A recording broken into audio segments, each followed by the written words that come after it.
Sir, for dispersal na po ba? Sir, for dispersal po ba? Nakikiusap lang po kami, nakikiusap po kami na tapusin na rin po ninyo yung rally ninyo dahil na-erase naman na po ninyo yung mga gusto ninyong sabihin at nakikiusap din po kami na para maging peaceful na po yung ihiwa-hiwalay po natin. Sige, sir. Pero paano kung ayaw umalis ng ibang mga kasama namin? Ano po mangyayari? I'm here. Alam mo kung bakit? Dahil wala nang pag-asa ang Pilipinas, sir. Alam nyo yan. Nasa command kayo. Alam nyo nangyayari sa palasyo. Alam nyo ang nakawan. Alam nyo drug addict ang chief commander nyo.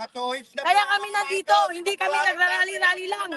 Hindi ko po naiintindihan kung bakit ayaw pa nila tayong pagbigyan.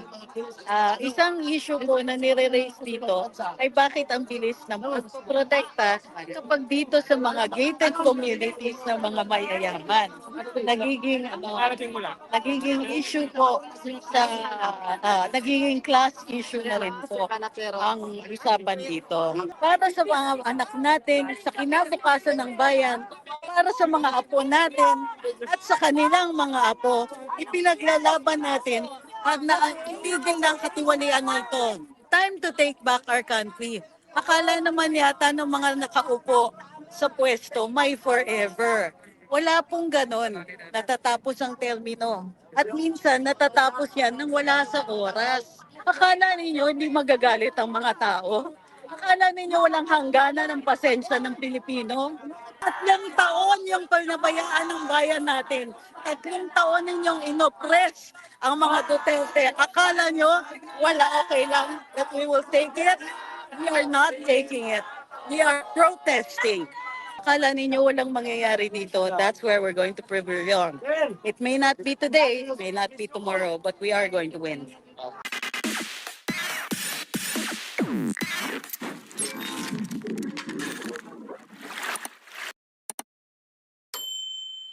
Ibigyan po kami ng ilang minuto para i-disperse ang crowd dito sa Arnaiz Gate ng Dasmariñas Village. Mukhang i-concentrate lahat ng rallyista sa harap ng Forbes Park. The reason for the 2 separate gates is para kung may ma-disperse dun sa isa, ay mayroon pa rin continuing rally. So yung mga nagsasabing mali yung venue namin, hindi po totoo yan. Talagang sinadya na 2 po ang venue natin ngayon. Oh my God. MJ, kami si Grace! MJ, dito si MJ! Yes! Tayo! Pero may Forbes card dito. Nandun yung iba. So, ulitin ko ha. 2 po talaga ang sinadya na venue. Okay? Kasi mas mahirap para sa ating mga pulis magbantay ng 2 lugar. Hindi rin kaya ni Secretary Remulla hatiin sarili niya. Medyo na tumalino na sila ngayon. Marami pinapadisperse na kami within something like 10 minutes. So, para dun sa naghahanap kay Sen Kiko, naku, pasensya na. Hindi po ako yung social secretary niya. Andun siya sa kabilang gate. Sana. So, but in the meantime, the rallists here are going to make every second count. Ang pinapasalamatan para dito sa kilos protesta ngayon ay sa lahat ng mga uma-attend. Hindi lang po tayo nag-rely sa mga leaders natin, ngunit karamihan ng mga nag-attend ngayong araw na ito went on their own. Marami sa kanila hindi mga miyembro ng kung ano-anong organisasyon. Although nagpapasalamat kami sa karamihan, may ilang mga riders groups na pumunta, magkakasama po sila. So,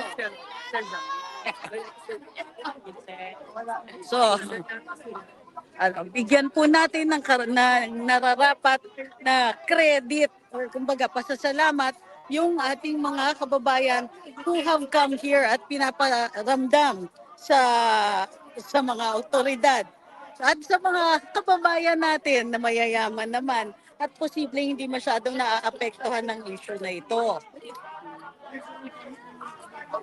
Hi, Miss Amin. Ang mga ganitong activities ay pagkakataon for all of us to come together.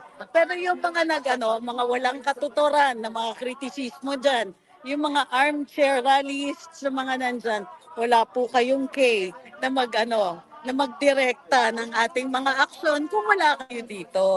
So, halika na para may K kayo. Dumating na rin po sina MJ, si Grace, di ba? Although baka lumipat kami sa kabila. Saan na yung mga nagpupush dati ng rally dito sa EDSA? Ngayon nandito kami sa rally sa EDSA, wala naman kayo. Diba? Kung ano-ano pang sinasabi nyo, na double agent, kami ngayon ang nandito o sa EDSA. Asan na kayo? Tagal! Anong Sir. meron dito sa loob? Sa, Ito yung bahay ni Romualdez. Sir, it's not about Romualdez. Ano? It's about yung mga kababayan natin Oo nga, na mayayaman na hindi complicit sila. Bakit hindi sila nandito sa labas? So hindi punto natin isang tao. Punto natin the level of the Mayayaman. hindi sila apektado ng flood control dahil hindi sila binabaha dito. Alam nila yung issue. Mayayaman sila eh. Correct. Ayun na nga yung point. Kaya dito tayo. So, hi ma'am. Yes po. Kasi ni Mr. Baisa, yung police na pinaka-leader nila, Ah. ano daw nila huhulihin? Si Sandy ko o si Romualdez, eh wala naman daw po silang warrant of arrest. Anong pre-reaction nila? Naiintindihan ko yung galit ng ating mga mamamayan. Tama po siya kasi hindi po warrantless arrest ang magagawa natin para doon sa mga krimen na ginawa nila. They have to be caught in the act or immediately before or immediately after. So tama yung batas na kino-quote niya. Gayon pa man, ang pagdi-disperse dito sa crowd, which is a legitimate exercise of free speech, yun po yung mali. So hindi po tayo galit dahil hindi sila nanguhuli kay Martin dahil kailangan naman talaga ng warrant of arrest. Hindi ako nagdududa na huhulihin nila at poposasan nila yung mga yon the minute na may warrant of arrest. Ang hindi natin gusto, ayan, dumadahan-dahan sila, ang pagdi-disperse ng legitimate dissent, so, which is what they're doing now. Thank you, Attorney. So, alamin din po natin kung bakit tayo dinidisperse. Okay, tatanungin natin dito sa mga leaders dito, sa PNP. Okay.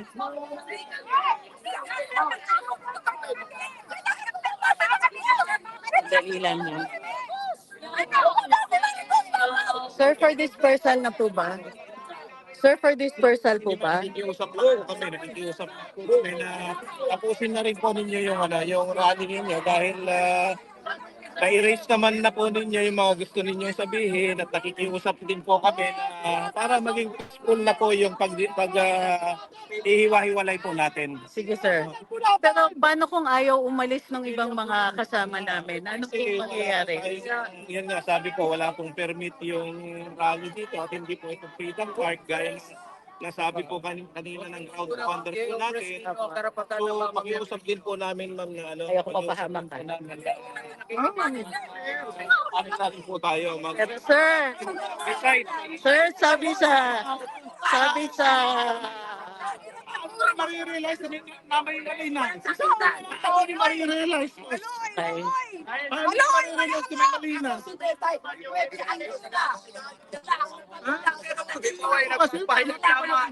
Sir, hindi po kami naglalaro. Hayahay po ako sa Cebu. I'm a VA. I have the choice not to join the rally. But I'm here. Alam mo kung bakit? Dahil wala nang pag-asa ang Pilipinas, sir. Alam nyo yan. Nasa command kayo. Alam nyo nangyayari sa palasyo. Alam nyo ang nakawan. Alam nyo drug addict ang chief commander nyo. Kaya kami nandito. Hindi kami nagrarally-rally lang. Ekolong ang adik! Hindi kami ang magnanakaw! Ng taong bayan. Pero 50 kilo na kami. I-disperse. 50 kilo. Kung gusto nyo. Pero wala ka ulit sa media. Walang 10 minutes. Ginagawa ninyo? Para sa inyo, okay lang po. Alam yung tama, sir. Okay lang na We are the sovereign Filipino people! I'm very dead! And I'm fighting it! And I'm going to build the just in human society! Lang sa inyo? God bless the government! That's the Limbani order! So there's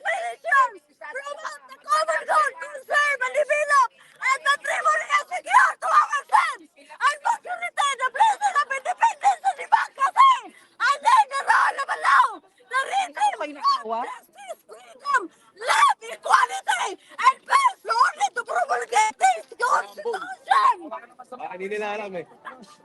We will stand our ground. No ultimatum. The ultimatum should be applied to this politician. Walang politiko! Kaya kami Mahiya kayo sa ginagawa niyo. Mahiya kayo. Kayo po ang protector ng mga mga Pilipino. Wala daw kami permit. Wala po kaming ginagawang labag. Ginagawa po namin ay naayon sa Constitution. We are the sovereign Filipino people, tama? Tama. Oh, alam niyo yan. Record kayo. Mag-stream record kayo. Siyempre, sir! Di ba? Sinabati ng preamble na yan? The 1987 Constitution! Yan, nakuha nyo ba yan? Nakuha nyo ba yan lahat? Nakuha nyo ba lahat? It's okay, it's okay.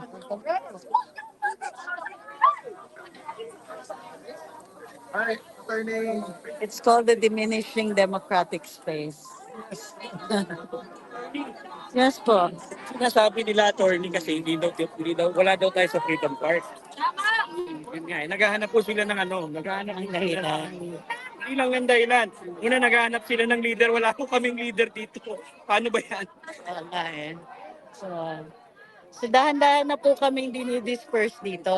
Inuusog po kami sabay They're slowly pushing us back towards EDSA. EDSA. So, Oo, nasaan ba? Andiyan mo kanina sa likod po. Itong naghahanap ng police ng leader. hinahanap po ng PNP yung leader.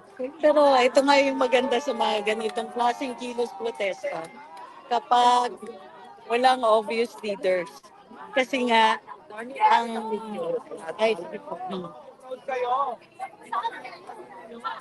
Tapos yung tito Arnold Paragna, pa-shout out. shout out kay Arnold Saragua. Mabuhay po kayo. From Pangasinan. From Pangasinan. Salamat po.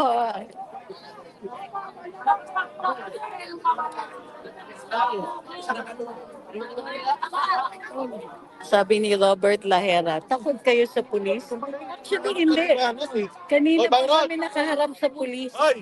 So ano yung sinasabi mo takot sa pulis? Ikaw, takot ka to exercise your rights, Mr. Robert? Ganyan. Yung mga tao actually do things, kinikriticize mo because you can't. Tumali na. Kung kailan ka S12. Ay, kanina pa yan eh.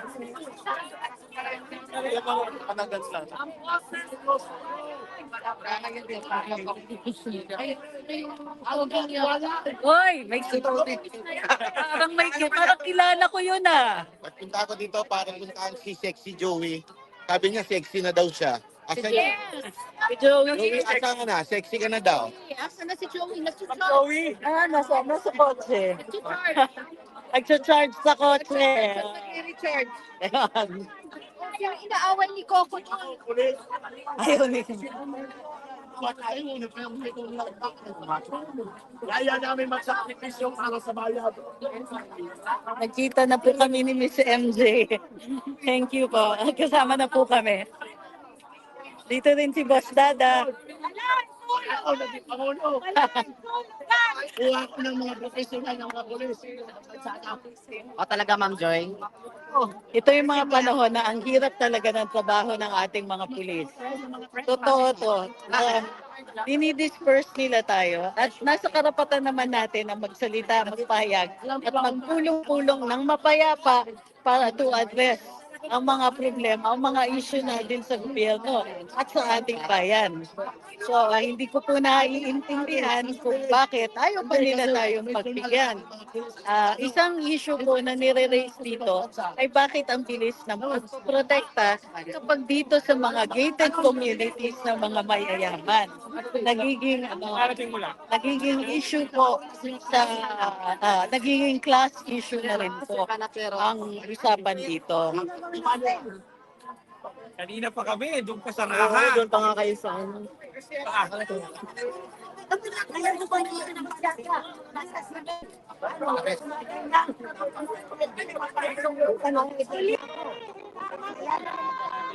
ganito po sport, kailangan pa natin. Ay, magpapalam mo ako sila. So, dahil nag-a-advance po sila, out muna ako. Lilipat po kami malamang sa sa Forbes Park Gate. Sabi ni Darish, hindi ako DDS at taga Luzon din ako. Pero alam ko at suportado ko ang kilos protesta na ito laban sa korupsyon. Kung andyan rin lang ako sa Manila, for sure sasama din ako. Maraming salamat po. Nakakatibay ng loob yung sinasabi ninyo.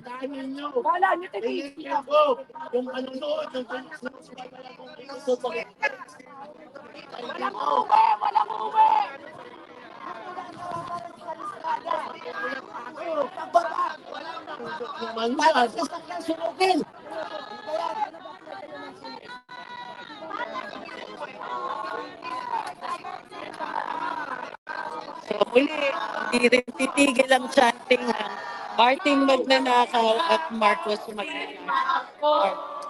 Oh my God.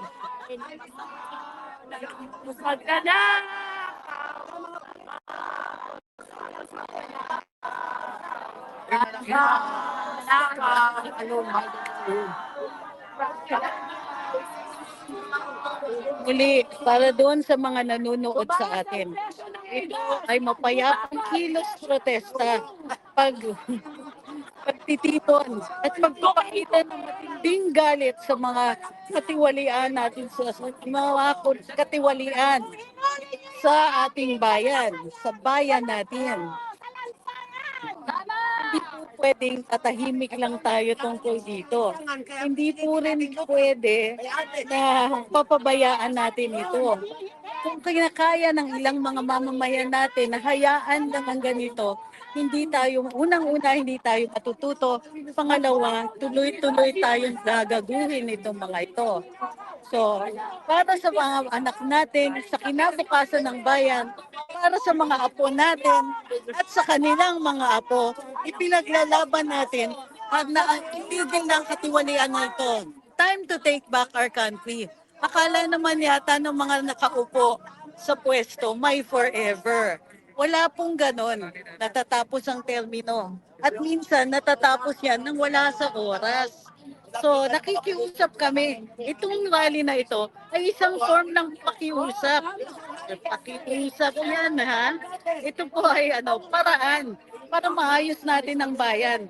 Alam nyo, sa totoo lang, sa 3 taon ang dumaan, aminin nyo man o hindi, pero pinapakita nyo sa amin yung parang walang hiya na talaga. Yung ginagawa ninyo doon sa mga kom-kom ninyo sa legislature, yung mga pang-aapi ninyo sa mga witnesses ninyo, sa mga iba't ibang inquiry ninyo, yung mga pang-aapi ninyo sa ordinaryong mamamayan pag ninanakaw ninyo yung pondo ng PhilHealth. Akala nyo ba walang balik? Akala nyo ba hindi magagalit? Akala nyo ba hindi magre-react ang mga tao? Tatanggapin lang at tatanggapin yung ginagawa ninyo? 3 taon! 3 taon na pinipilit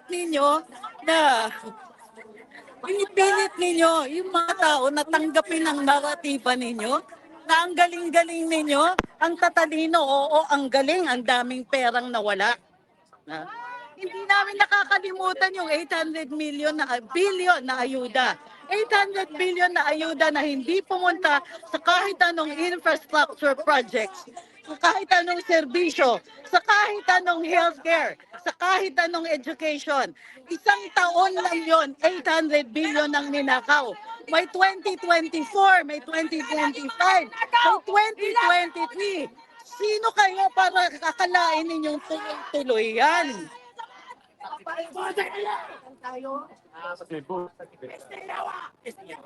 Yan. Akala ninyo hindi magagalit ang mga tao? Akala ninyo walang hangganan ng pasensya ng Pilipino? Ang panawagan ko, Marcos resign. Kasi sa totoo lang, kung hindi man siya directly involved sa katiwalian, he is involved by negligence. Tatlong taon yung pinabayaan ng bayan natin. Tatlong taon ninyong inoppress ang mga Duterte. Akala nyo, wala, okay lang, that we will take it? We are not taking it. We are protesting.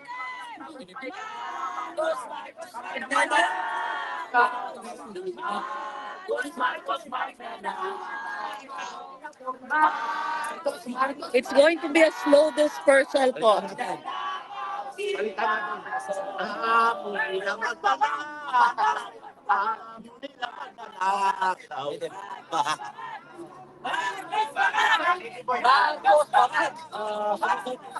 Akala ninyo walang mangyayari dito. That's where we're going to prevail. It may not be today, may not be tomorrow, but we are going to win. So, babalik po kami. Naglulubat na. Charge lang po ako.